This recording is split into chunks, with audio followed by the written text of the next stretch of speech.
Hindi na normal yung sira. Hindi na normal. Umbira, minsan kasi naka-focus lang tayo doon sa may fixed bias eh. Dali yung fuse dito, bumigay yung isang fuse, sana ba yun? Binantang ko na eh. Ito, open pala oh. Daming tinamaan.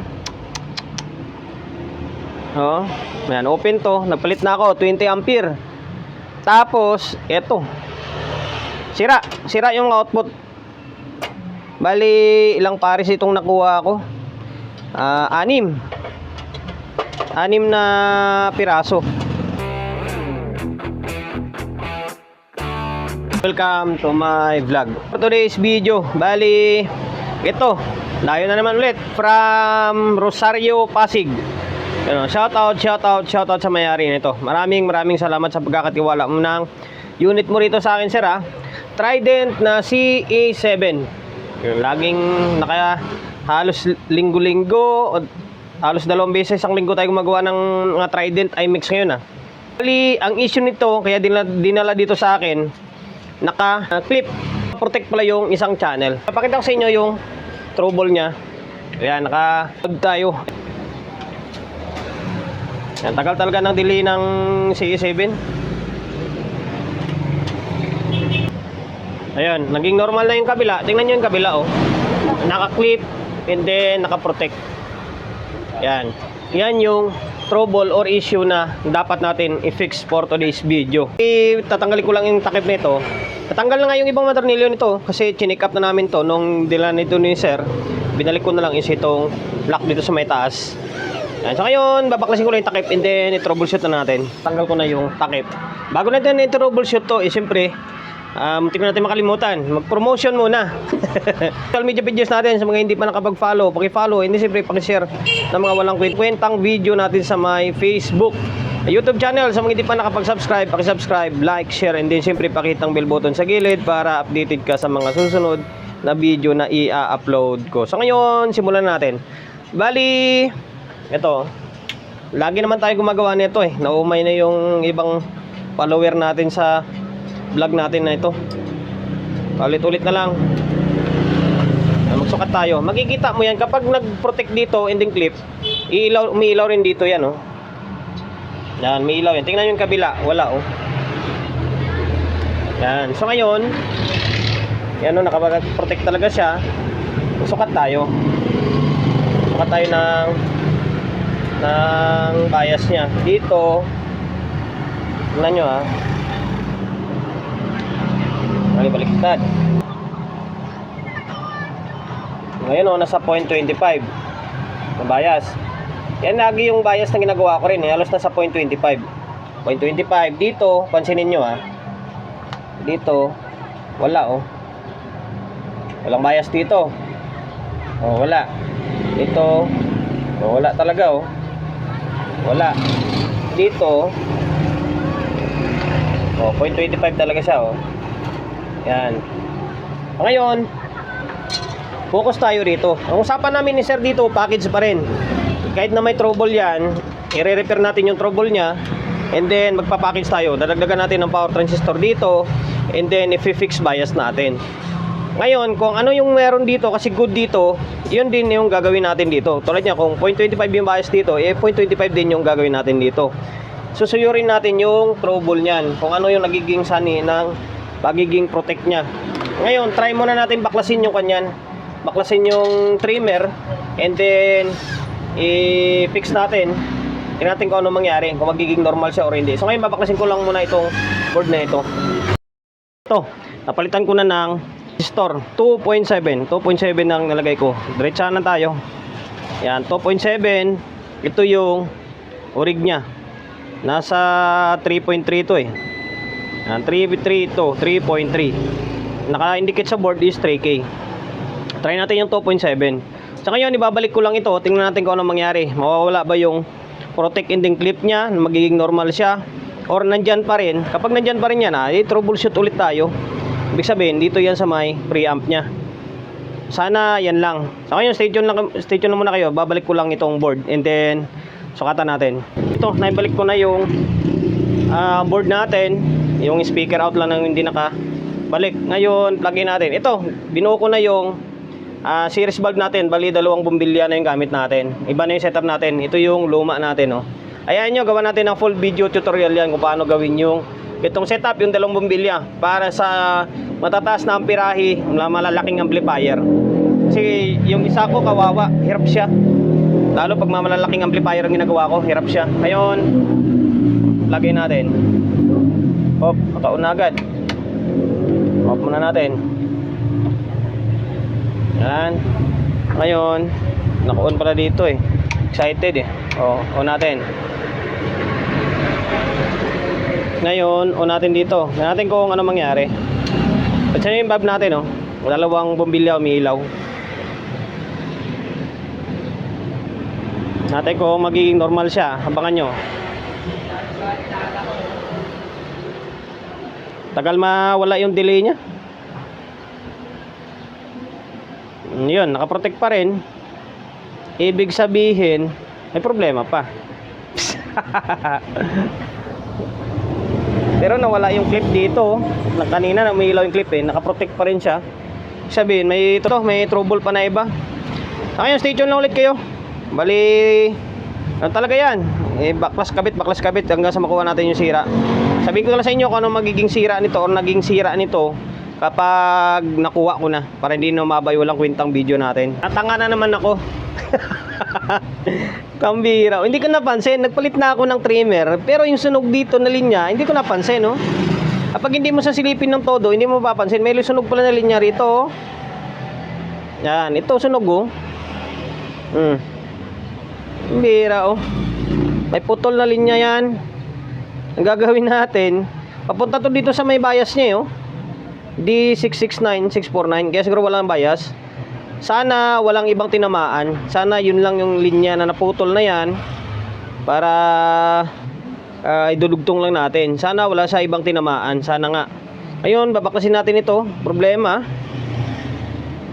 mukhang magpapalit talaga tayo ng 3 linya. Sundan na lang natin yan. Tapos idudugtong natin. Mali ako. Hindi ko napansin. Huli ko na napansin nung binaklas ko. Sabi ko, meron pala dito. Ayun, stay tuned lang kayo ulit. Bali, ganun talaga. Kasama sa buhay ng technician yung ganung mga serye. Dudugtungin lang muna natin ito. And then, try natin kung magiging normal ulit siya. Kasi naka-fix bias na. So ngayon guys, eto, tuloy. Hindi na normal yung sira. Hindi na normal. Umbira. Minsan kasi naka-focus lang tayo doon sa may fix bias eh. Dali yung fuse dito. Bumigay yung isang fuse. Saan na ba yun? Binatang ko na eh. Ito, open pala oh. Daming tinamaan. Oh, ayan, open to. Nagpalit na ako, 20 ampere. Tapos, eto. Sira yung output. Bali, ilang pares itong nakuha ako? 6 na piraso. O, 3 pairs. Yan pa lang yung nakita ko na sira Yan pa lang. Grabe yung dinanas pala ng amplifier nito. Hindi pala basta-basta yung kaya nung lumiyab ito, maring nadali itong output. Ito parang buo pa to dito eh. Ito talaga yung tinamaan, yung 3 na to. Kaya nakapaklas yung mga bloke. Hindi nyo ma-troubleshoot yan or ma-check yung transistor na paisa-isa kapag hindi nakatanggal yung bloke. Kaya kailangan nyo tanggalin yung bloke para ma-check nyo paisa-isa. Yan. Malaman nyo na sira na yan, saka nyo pa tatanggalin. Itong naiwan, na-check ko na ito, buo ito. So ngayon, pwede naman natin i-troubleshoot to eh. Kahit na ano ba to? Naka 2 tires. Ayun lang, kailangan natin palitan ito. Pwede naman i-troubleshoot to eh, na wala itong output. Pwede naman, may testing naman yan dyan eh. Malaman kung may protect ba siya or wala na. Marami, hindi pala biro.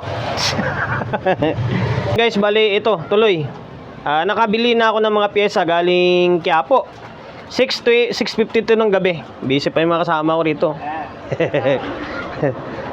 Bali, tuloy na natin. Hindi ko na pinakita hindi ko na pinakita kung paano yung mga pinaggagawa ko. Ipapaliwanag ko na lang. Hindi yung mga pyesa na mga sira. Kasi ito, nilagay ko nga sa plastic Kasi papakita ko kay sir yan kung sakaling hanapin niya.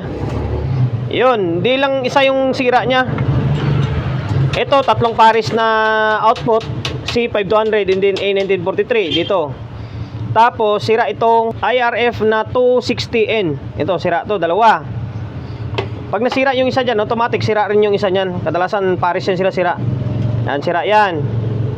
Tapos, ayan o, yung mga open. Wag na wag nyong kalimutan na kapag nasira yung output, check nyo yung mga side base at emitter. Kaya ito matatangkad na kasi na-open yung mga fusible resistor na open. Kaya pinalit natin ganito. Tapos yung dalawang dalawang 10 ohms yan ang nakalagay dyan, nakaparallel, magiging 5 ohms. Kung wala kayong ganun, siyempre wala kang pamalit ng malakuto niyan, 3.3, 4.7 pwede yan, kasi fusible na naman yan. Ayan, pinalitan natin ganyan ayan, pinalitan natin yung mga pinapalitan natin.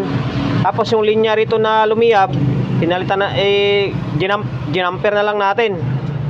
Awkward man siya tingnan, pero kailangan mong gawin para mabuhay lang yung unit. Tapos pinix bias na natin.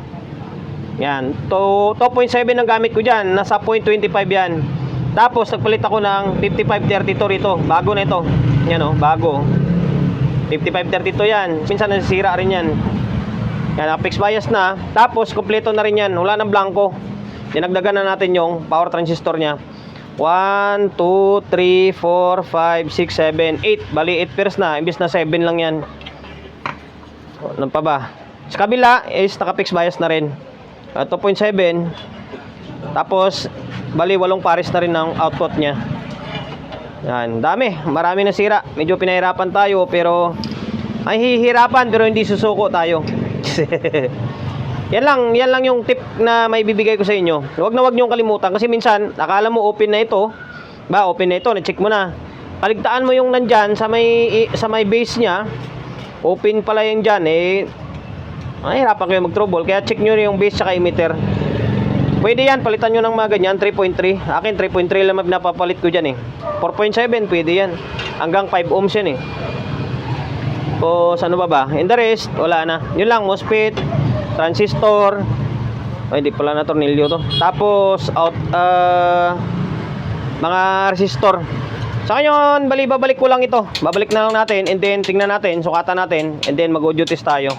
Ito, naibalik ko na yung dalawang board. Na lang ay tornilyo.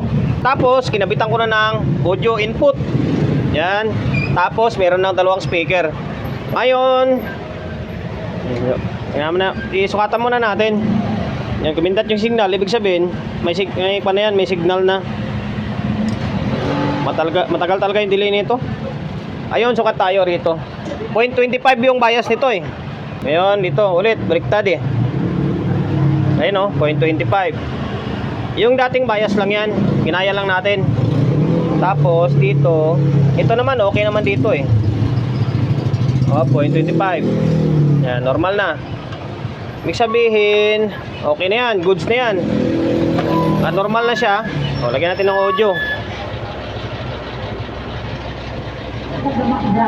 Ayan ito yung channel na naka-protect, flip protect. Ngayon, okay na siya Ito yung channel 1.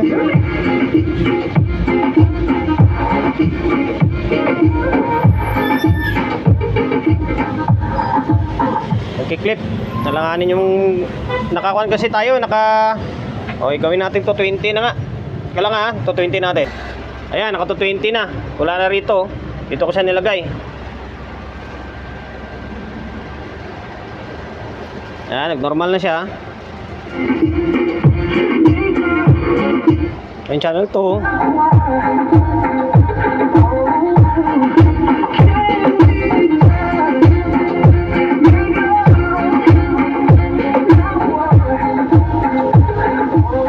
Okay na.